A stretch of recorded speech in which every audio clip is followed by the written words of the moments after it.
working at Interfaith Food Hub, and I do that a couple days a week.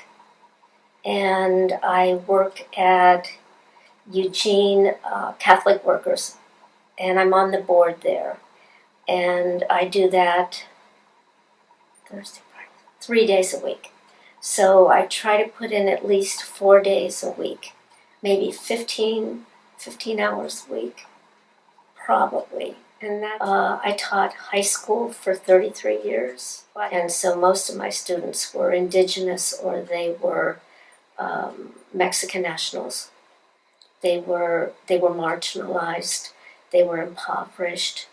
They had so much going against them. But my mother was a preacher's kid, and my father was in the military, so I was a military brat.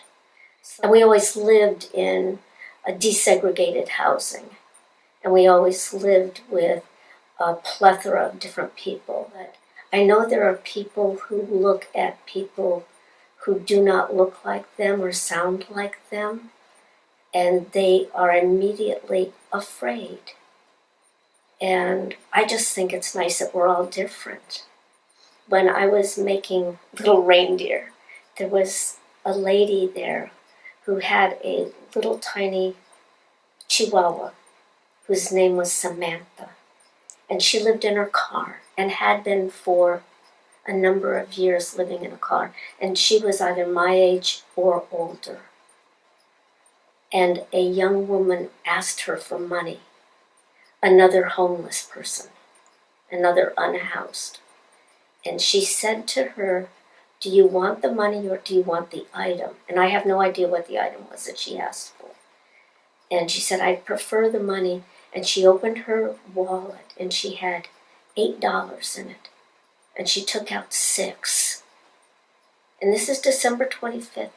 And she handed her 6 of her $8. And she said, "Here, this is my Christmas present to you." And it was someone she didn't know. And I stopped and I said, let me reimburse you, let me give you some money, because it's the 25th, you've got till the end of the month. And she said, "Oh no, God will provide." And I wondered if I would have been that faithful, if I would have been that trusting, living in my car with my little dog Samantha. And I thought, that's that leap of faith that take the leap and then you'll grow wings, that I'm supposed to believe in. And I thought, that's what I believe in. I believe in those people because I've seen tremendous acts of generosity. And if they can do that, then I can do that too. Yeah. Well, my neighbor is anybody who's not me, basically. And so if you're dirty and you're bleeding and you're unclean, like the Samaritan would have looked at the Jew, that's the person I have to care for. That's the person I have to show mercy to. I agree with you. I think the only thing exceptional about America is our sense of what's in it for me. And it makes me sad because what's in it for me is at the end isolation. And I think telling people to go out and do good is a platitude. Until you say, I want people, I need 10 people to go out and do this. Right now I need hands up. How many people will do this with me on Wednesday? Until you do that, you're just giving platitudes. And I had that happen. I was saying that I needed something, and Wayne Martin said to me, and we were just having coffee, and he said, "Can you come on Saturday?" And I said, "I'll be there." And that's how I met the Catholic Workers.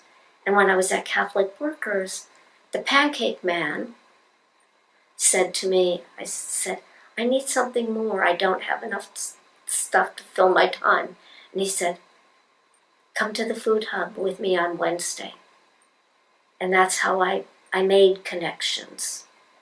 And these people are all wonderful people, and they all give time and do wonderful things. But they gave concrete things to be done. And when I met Nick, he said, come and work on Saturday and we will fill boxes. And I sent out an email blast to 30 people and 9 of them showed up.